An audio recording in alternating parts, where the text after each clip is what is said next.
Samajwadi party गठबंधन के उम्मीदवार श्याम सुंदर यादव के समर्थन में सभा में भाग लेने के लिए आए। भारी भीड़ जुटी,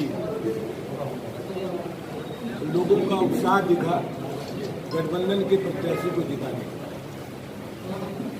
हम उत्तर प्रदेश के पश्चिमी उत्तर प्रदेश सभी सीटों में अभी तक चुनाव में कैंपेनिंग किया है। प्रथम चरण, द्वितीय चरण, तृतीय चरण और चौथे चरण में हम लोगों ने चुनाव प्रचार में शुरुआत की।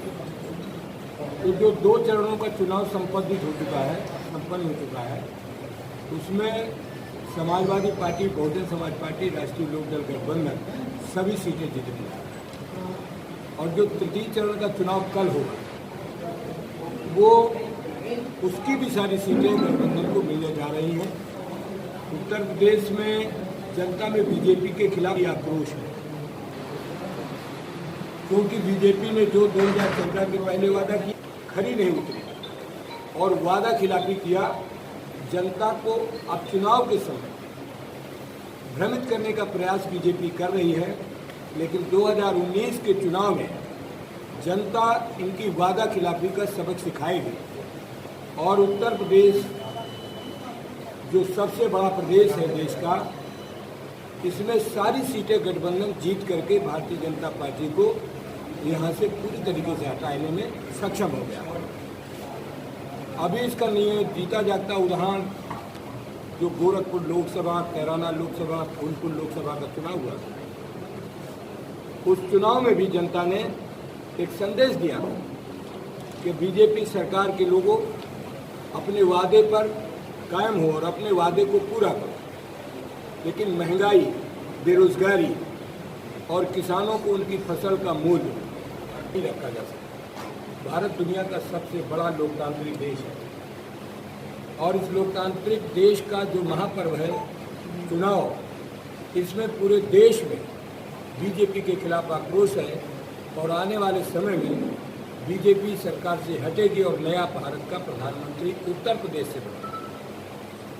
आप ये गठबंधन की बात कर रहे हैं, बीएसपी की तो यहाँ कार्यकर्ता दिखाई नहीं रहते हैं, आपका? बहुजन समाज पार्टी के जितने कार्यकर्ता हैं, नेता हैं, अपने अपने संबंधित बूथों में समाजवादी पार्टी के कार्यकर्ताओं से मिलजुल करके मतदान करने की तैयारी कर रहे हैं और पूरी तरीके से सामंजस्य स्थापित करके दोनों दलों के लोग और पश्चिम में तीनों दलों के मिल करके काम किए हैं। इसी का परिणाम द्वितीय चरण का जो चुनाव हुआ है, उसमें आप सबके चैनलों के माध्यम से, अखबार के भाइयों की खबरों से और राजनीतिक विश्लेषकों से भी पता चलता है कि इन दोनों चरणों में समाजवादी पार्टी, बहुजन समाज पार्टी, राष्ट्रीय लोकदल का गठबंधन सारी सीटें जीत रही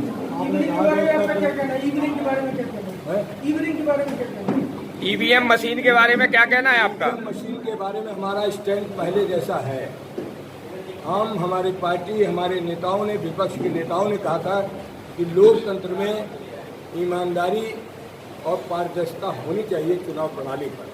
पिछले दिनों जो चुनाव हुआ था 2017 में, 2014 में, उस पर जनता को और वीवीपैट लगेगा और मतदान होगा और पर्चियां अगर कहीं भी रिकाउंटिंग करने की बात कहता है प्रत्याशी, तो 50% के ऊपर रिकाउंटिंग होनी चाहिए। हम और हमारा संपूर्ण विपक्ष इस बात की मांग करते हैं। आपके नेतृत्व में आपने डीजीपी को हटाने की मांग की थी इलेक्शन कमीशन से, ये तो अभी तक पूरी नहीं की गई है। डीजीपी को हटाने की, अरे एक जने संजय भाई, एक जने डीजीपी एक बात की मांग आपने अपने नेतृत्व में, जब आपका प्रतिनिधिमंडल गया था इलेक्शन कमीशन के पास, लेकिन उसका असर को अभी तक दिखा नहीं दिया है। अब सर, हमारा काम है जन भावनाओं को, जनता की भावनाओं को आयोग के सामने रखना। हमारा प्रतिनिधिमंडल गया था कि वर्तमान डीजीपी के रहते चुनाव निष्पक्ष होने की संभावनाएं कम है। अध्यक्ष जी, इस पार्टी को आप लोग अपनी सरकार में, आप सरकार से पहले और सरकार, आपकी सरकार आने के बाद लगातार चोर और भ्रष्टाचार कहते रहे, तो उसी पार्टी से आपने गठबंधन किया, क्या वजह? समाजवादी पार्टी, बहुजन समाज पार्टी मिलकर इस देश के लोकतंत्र की रक्षा के लिए, इस देश के संविधान की रक्षा के लिए ये समाजवादी पार्टी, बहुजन समाज पार्टी और राष्ट्रीय लोकदल ने गठबंधन। अध्यक्ष जी एक मिनट। माननीय अध्यक्ष जी, बसपा सुप्रीमो ने कहा है कि बसपा से सपा के कार्यकर्ता अनुशासन सीखे, इस संबंध में क्या कहना है? अनुशासन तो परिवार को मजबूत बनाता है, समाज को मजबूत बनाता है और देश को मजबूत बनाता है। मगर गुटबाजी यहाँ चरम पर है, इसके बारे में क्या कहेंगे आप? कोई गुटबाजी समाजवादी पार्टी, बहुजन समाज पार्टी के बीच में नहीं है। आपके स्थानीय नेताओं में है, सपा नेताओं में, बीएसपी की बात नहीं कर रहे हैं हम।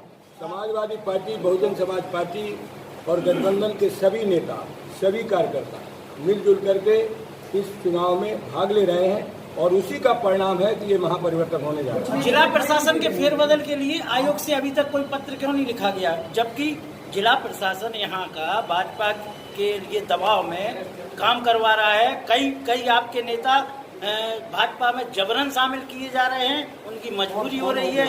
अब जिला पंचायत अध्यक्ष तालबेट और वो नहीं नगर पंचायत अध्यक्ष, दोनों नगर पंचायत अध्यक्ष और आपके जिला पंचायत कई सदस्य भी कल शामिल होंगे इस कैटेगरी में हैं। कल होंगे भाजपा में। अब कल पता चलेगा आपको। जिला प्रशासन के खिलाफ साफा क्यों नहीं लिख के दे रहे?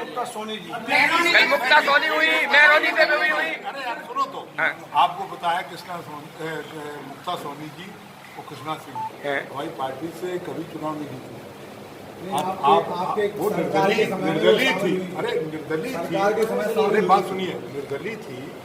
वो कभी कभी लोगों के साथ अपने मुद्दों के आधार पर लोगों के साथ लेकिन कल नहीं गए, इस बार नहीं गए।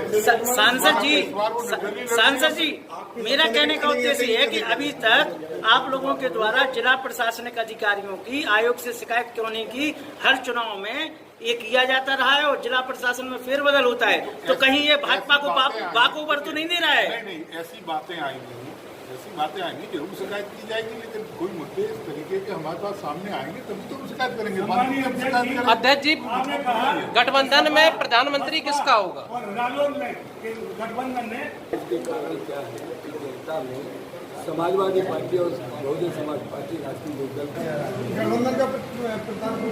लोकसभा चुनाव के बाद लोकसभा सदस्य और पार्टियों के नेता तय कर लेंगे भारत का प्रधानमंत्री और जनता। उत्तर प्रदेश भारत का सबसे बड़ा राज्य है। ये अधिकार लोकसभा से आपके प्रत्याशी पूर्व में बोल चुके हैं, वो कहाँ तक सही है कहाँ तक गलत है, आपसे उत्तर चाहिए। लोकसभा के सदस्यों को अधिकार है कि प्रधानमंत्री अपना चुने। उत्तर प्रदेश से प्रत्याशी गुमराह कर रहे हैं। उन्होंने स्पष्ट कहा था कि भाजपा की सीटें जीतने का दावा आप करते हैं। भाजपा के राष्ट्रवाद जैसे निपटना चाहते हैं, जैसे जो आज जनमानस का चुनाव मुद्दा बनाते हैं। भाजपा की झूठ की पोल जनता के सामने खुल गई है और जो झूठी बातें की हैं वो जनता जान गई है। इसलिए बीजेपी कराना है, भारत में सामाजिक समरसता को स्थापित करना है, भारत की आर्थिक व्यवस्था को ठीक करना है, भारत में बेरोजगारी को समाप्त करना है। पहली प्राथमिकता बेरोजगारों को रोजगार दो। आजम साहब इस देश के बड़े नेता हैं और कभी भी आजम साहब ऐसी बात नहीं करते हैं जो किसी के सम्मान के खिलाफ।